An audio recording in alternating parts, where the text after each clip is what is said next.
Yun guys, yung baby goat natin na nagkasakit, di talaga niya kinaya kahit anong sa kanya. Nag-inject, nag-vitamins, tapos yung mga suggestions dahil sa post ko, wala pa rin. At saka pinagdasal ko na lang sa Diyos na kunin na lang siya kaysa naman mahirapan. So, yan na guys. So, parang magaan lang sa loob kasi hiningi ko naman sa Diyos to na mas maigi kunin kaysa naman makikita ko siyang nahihirapan. So,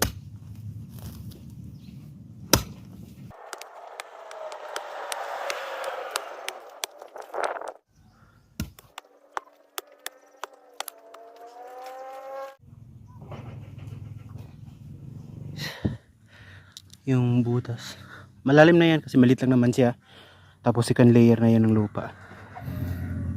Yun na guys.